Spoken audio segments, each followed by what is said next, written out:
વિસનગરથી હવે ભગવાન સોમનાથના દર્શને જવા સ્લીપર કોચ બસ. વિસનગર એસટી ડેપો દ્વારા વિસનગર સોમનાથ સ્લીપર કોચ બસને લીલી ઝંડી અપાઈ. ડેપોના કર્મચારીઓએ હર હર મહાદેવના નાદથી બસ સોમનાથ તરફ રવાના કરી. વિસનગર એસટી ડેપો દ્વારા મુસાફરો માટે અલગ અલગ સુવિધાઓમાં વધારો કરાવવામાં આવી રહ્યો છે, જે અંતર્ગત નવીન બસોનું લોકાર્પણ, ડેપોમાં નવીન ટાઈમ ટેબલ, દિવ્યાંગો માટે વ્હીલચેર સહિતની સુવિધાથી ડેપો સજ્જ કરાયું છે. જ્યારે શ્રદ્ધાળુઓ માટે લાંબા રૂટ ઉપર આવતા મંદિરોનો સહિત ધાર્મિક સ્થળો ઉપર જવા આવવા માટે પણ બસો મૂકવામાં આવી છે, જેમાં વિસનગરથી સોમનાથ જવા માટે એક્સપ્રેસ બસ કાર્યરત કરી હતી. જેમાં પણ સુવિધાનો વધારો કરવા માટે ડેપો દ્વારા 2x2 સ્લીપર કોચ બસ સોમનાથ માટે ફાળવવામાં આવી છે, જે બસનું સોમવારના રોજ ડેપોના કર્મચારીઓની હાજરીમાં હર હર મહાદેવના નાદથી સોમનાથ તરફ પ્રસ્થાન કરાયું હતું. આ બસ વિસનગર ડેપોથી દરરોજ સાંજના 6:30 કલાકે ઉપડશે, જે સવારે 5 વાગે પહોંચશે.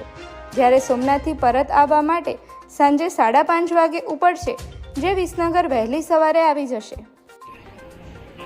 આપણા સોમનાથમાં સ્લીપરો ગાડી આવીને જે 6:30 કમ્પ્લીટ ઉપડશે.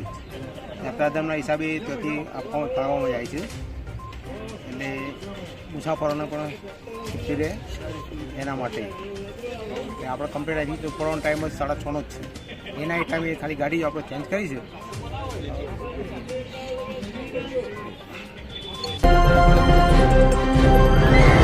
કાંસા રોડ પર આવેલ હિલ્ટન હોટેલ ખાતે નિવૃત્તિ સત્કાર સમારંભ યોજાયો.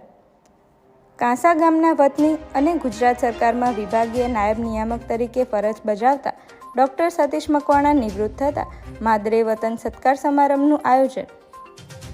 વિસનગર તાલુકાના કાંસા ગામના વતની અને ગુજરાત સરકારમાં વિભાગીય નાયબ નિયામક તરીકે ફરજ બજાવતા ડૉક્ટર સતીશ મકવાણા વય નિવૃત્તિ થતાં કાંસા ગામવાસીઓ દ્વારા હોટેલ હિલ્ટન ખાતે નિવૃત્તિ સન્માન સમારંભ યોજવામાં આવ્યો હતો, જેમાં પૂર્વ જિલ્લા ભાજપ પ્રમુખ જશુભાઈ પટેલના ભાજપ અગ્રણી કેસી પટેલ, ગામના પૂર્વ સરપંચ ભરતભાઈ પટેલ, અગ્રણી ભોગીલાલ સોલંકી, નિવૃત્ત ટીડીઓ ત્રિકમભાઈ મકવાણા સહિત કાંસા ગામના વતની બનાસકાંઠા ખાતે જિલ્લા મુખ્ય આરોગ્ય અધિકારી doctor Bharat Solanki, doctor Amrutbhai Solanki, doctor P K Makwana, તાલુકા આરોગ્ય અધિકારી ડૉક્ટર અલ્પેશ સોલંકી ઉપસ્થિત રહી નિવૃત્ત થતા ડૉક્ટર સતીશ મકવાણાનું બુકે, સાલ, ફૂલ, ફૂલહાર અને મોમેન્ટો આપી સન્માન કર્યું.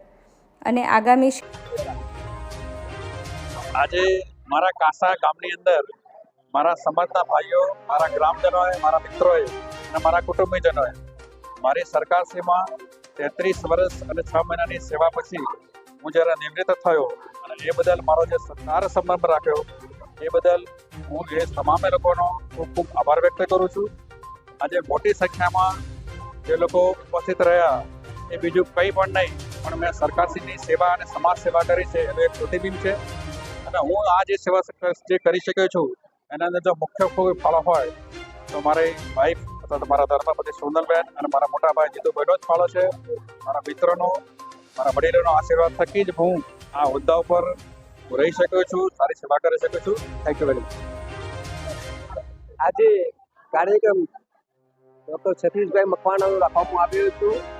તેઓ 29 ફેબ્રુઆરી રિજનલ ડેપ્યુટી ડાયરેક્ટર હેલ્થ ડિપાર્ટમેન્ટમાંથી રિટાયર થયેલ છે. જોકે આમ તો ઘણા કર્મચારીઓ રિટાયર થાય છે, અને સતીશભાઈની કામગીરી, એમની સમાજ પ્રત્યેની લાગણી અને જે સમાજના ભાઈઓના જે કામ કરેલા છે એ કામના કારણે આજે તમે જોઈ શકો છો કેટલા બધા માણસો અહીં હાજર છે. સમાજના ઘણા ગામોના માણસો અહીં હાજર છે. અને સતીશભાઈની કામગીરીને હંમેશા યાદ રહે છે.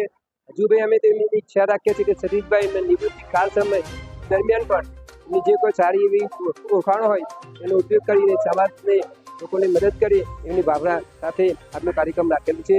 અને આપ જોઈ શકો છો કે મોટી સંખ્યામાં ગામના લોકો આવે છે.